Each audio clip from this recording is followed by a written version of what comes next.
Around in front of this beautiful sunset because I want to talk about something that's an emotional topic that sometimes is hard to think about, talk about.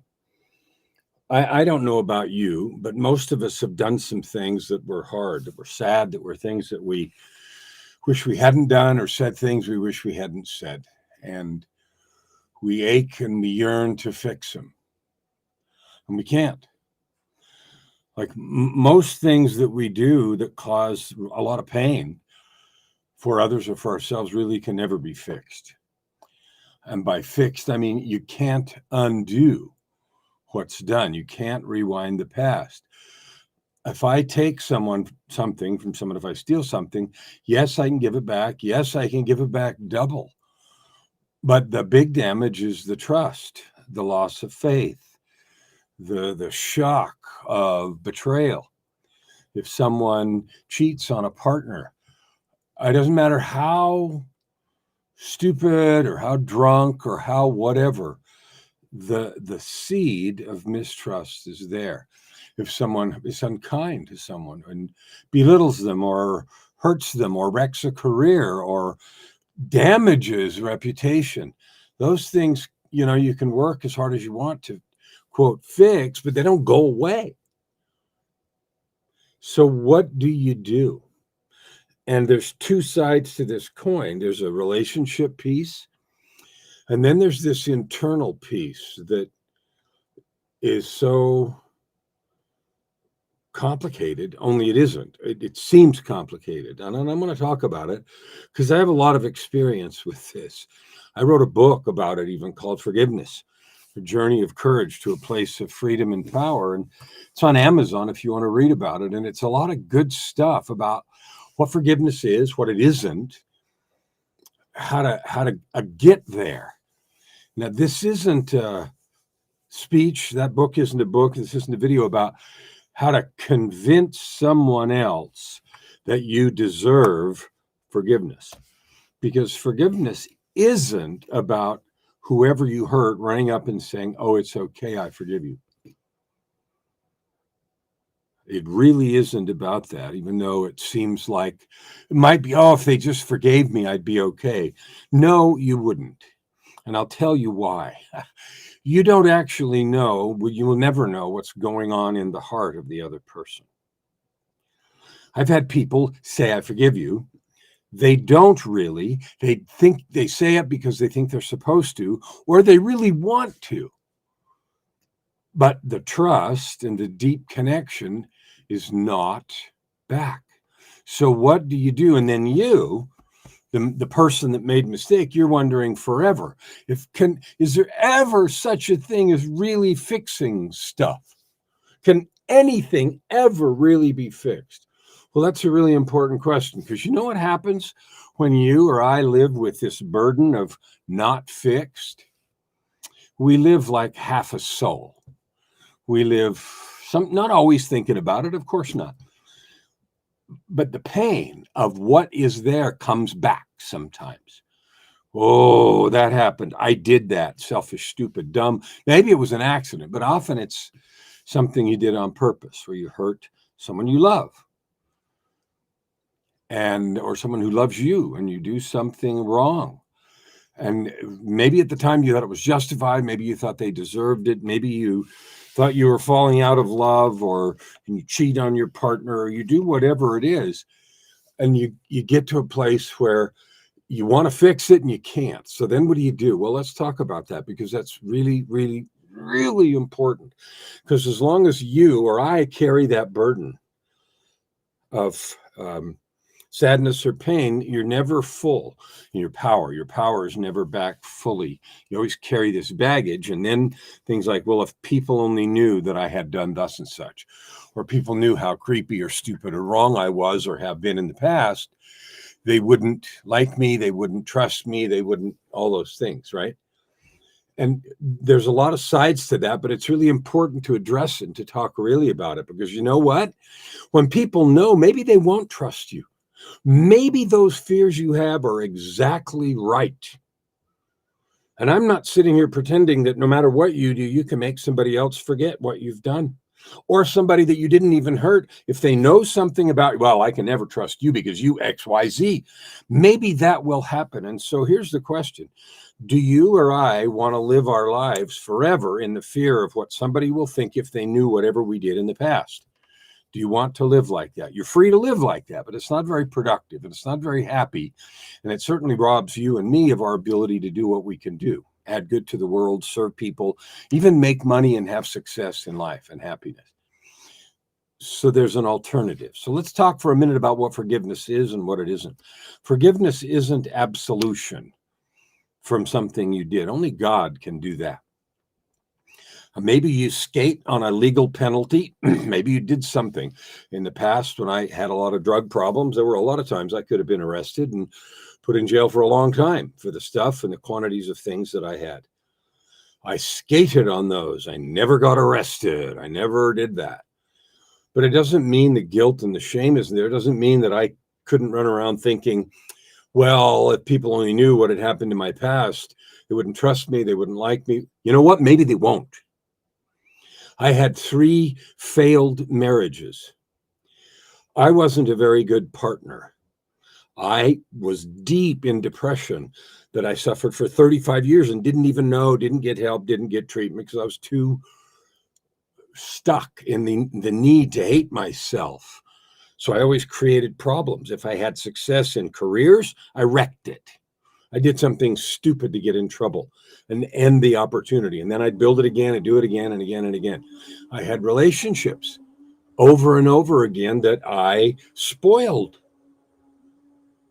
Not because the people weren't good, not because it couldn't have worked. I don't even know, but because I needed to hate myself. So how does somebody like me, and maybe yours are bigger and worse and more awful, I don't know. Okay. But whatever they are, the question remains, how does someone like me or you or anyone else get past that? Does that mean forever you're busted, you're ruined, I'm ruined? Well, if it does, then lots of people are ruined forever. Because I don't know very many people that don't have some of that. And I do know people that have a lot of that old baggage. So forgiveness is not absolution. That's God's purview, and to some extent the legal system if there are, laws involved. Well, if it's not absolution, what is it? It's certainly not someone else coming and telling you it's okay, you're forgiven. That isn't forgiveness either. It might be an element and it might make you feel a little better. But the real key thing is your own actions. And this is the beautiful part.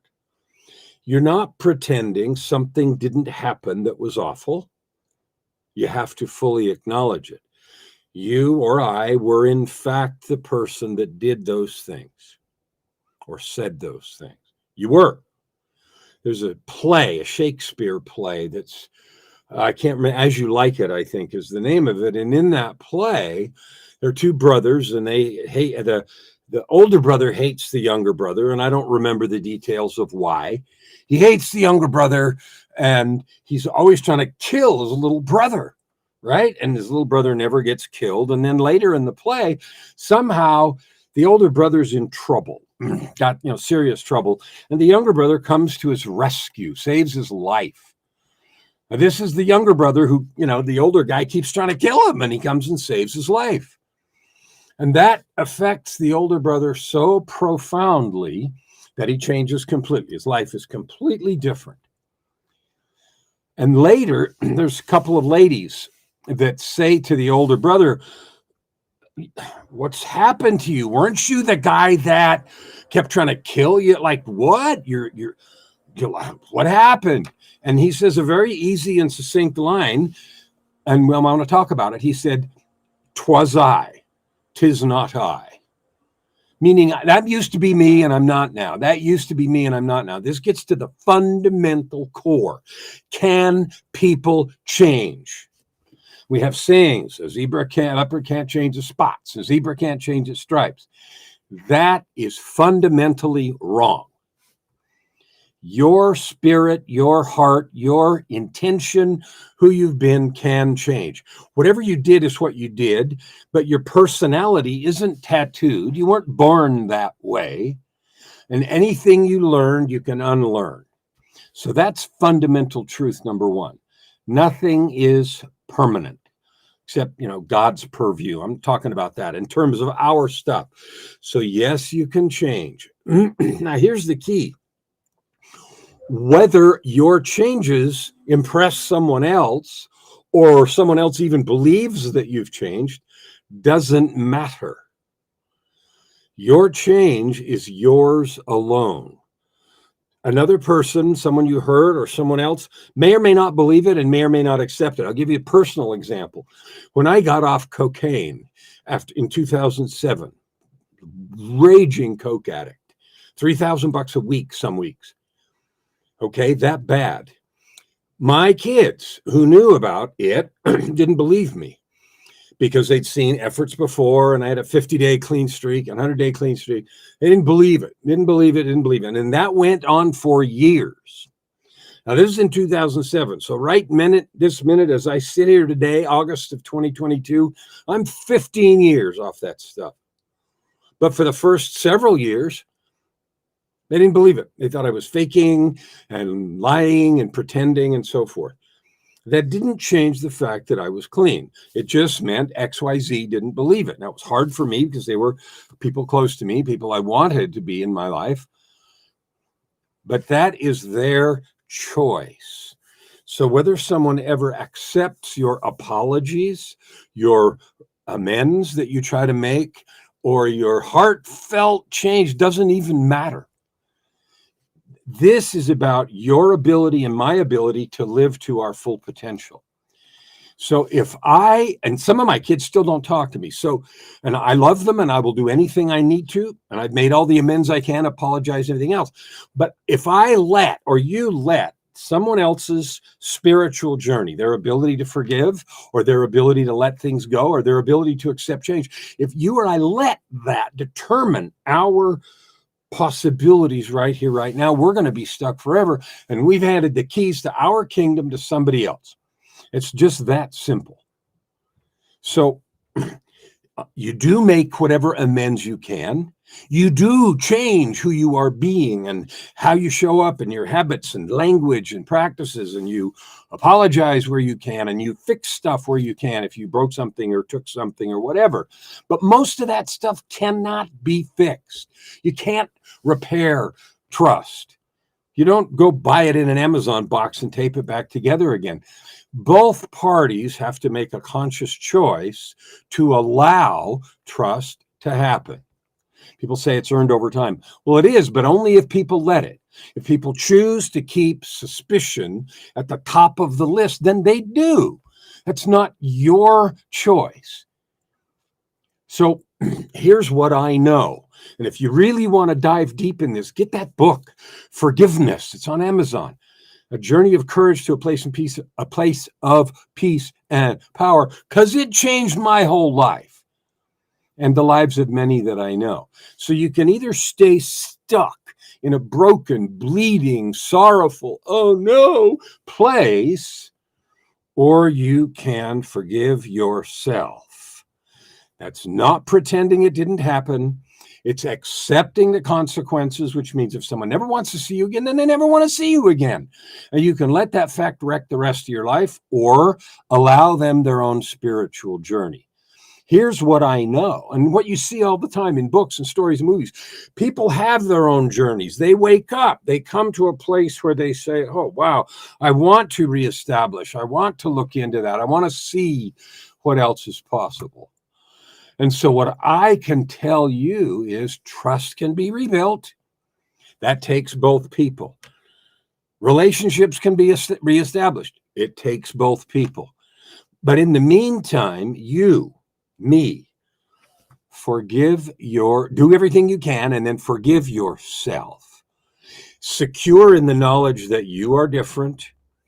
You have made changes, and your commitment is now to add good to the world. Love and serve and be available and do good. And if another person ever chooses to forgive you. That doesn't have anything to do with forgiving yourself, choosing to be a good person, moving on, adding good to the world, discovering and serving with your divine gifts. On the page right here, I've got this little thing. What does it say? Your ultimate life. My whole business is built on helping people overcome whatever's happened in the past, make the changes, and then get that ultimate life. Because the ultimate life is just a life where you love every day. You can't love every day if you hate yourself. Believe me, I lived there for decades. I had a rough upbringing. It looked normal from the outside, but the physical punishment was abusive, felony abusive by today's standards. That left me feeling not good enough. And I lived that way from when I left home at 17 till I was 52. 35 years, I didn't talk to a soul. I didn't get help. I didn't do anything. So, of course, I wrecked my relationships. Not surprising. I didn't mean to. I didn't want to. But I didn't understand how broken I was. That included all the addictions and all that sabotage of careers and marriages and everything else. And finally, at 52, I had an experience that let me see that there was another opportunity. And I decided then, after all those years, to take it. Now, that's been 15 years ago. I got sober. I got a whole bunch of changes. And if you want to read about that story, that's in the book Tightrope of Depression. This is not about books, but if you care about the details of the story, it's in the book Tightrope of Depression, my journey from darkness, despair, and death, because I attempted suicide a couple times, to light, love, and life. And all the books that I've written come from the depths of my own blood on the floor. And what I know now is anything is possible. You, me, right here, right now, we have the opportunity to change who we are, to do the best we can with what's happened, but from this moment forward to live a full, rich, beautiful life. I call it the ultimate life. And you know why I call it that? Because I wake up every day, literally every day, on fire with the opportunity to love. I have 5 people I get to talk to today. I don't even know who some of them are. Yesterday, I talked to 2 new people never talked to before. And I do the podcast that I do, and I do these videos and everything else. Why? Just to encourage you, to help you understand that even you're broke. I don't care how broke you are, financially, morally, spiritually, that can stop today. Don't wait 35 years like I did. Get the help you need. Get a shrink, get a coach, get a priest. The best things I ever did was make a choice to change and then get good help. For me, help was some shrinks and some good coaches. Those 2 things. I didn't have any help from my family. I didn't have any help from my family of origin. I did have an angel that was sent to me. God bless her soul. That was part of this. And, her name is Joy, right? And if you've watched much of my stuff, you know that. And she's an angel. And to this day, I have no idea what made her say in the midst of my brokenness, yeah, I'll go here. But anyway, it starts with a choice. It starts with a choice, and it starts with a commitment to get the help you need. I don't care how embarrassing it is. I don't care who you need to talk to. And it also includes forgiving yourself, because otherwise you limit your ability for the rest of your breathing life to add good to the world, to serve with your gifts and talents. And you're always carrying a rock of shame. You're always carrying a backpack full of pain and a secret fear that people are going to know, and then they'll hate you. Well, you know what? Maybe they will. So empty the backpack. Make the amends you can and start to love yourself. Everybody makes mistakes and does stupid things. That's not an excuse. It's just a fact. And you can let that fact wreck the rest of your life, or you can just accept it, do everything you can about it, and then joyfully and freely go forward, unburdened by the past. No more hidden secrets, knowing to the core of your heart you've made the amends you can, and then making a determination from this moment, right here, right now, to love and bless everyone you can in your life. I've made a commitment this year to help 10 million people discover, develop, and serve with their divine gifts, and I'd like you to be one of them. If you want, Send me a message. Let me see if I can help you. But regardless, read the books, look at your life, love yourself, forgive yourself.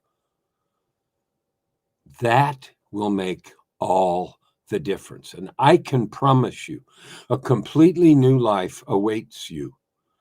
Now, I don't care if your mistakes are little or overwhelming. Forgiveness is a choice and a gift to end the power of past elements in the present, past circumstances, past mistakes, whether they were done to you or done by you.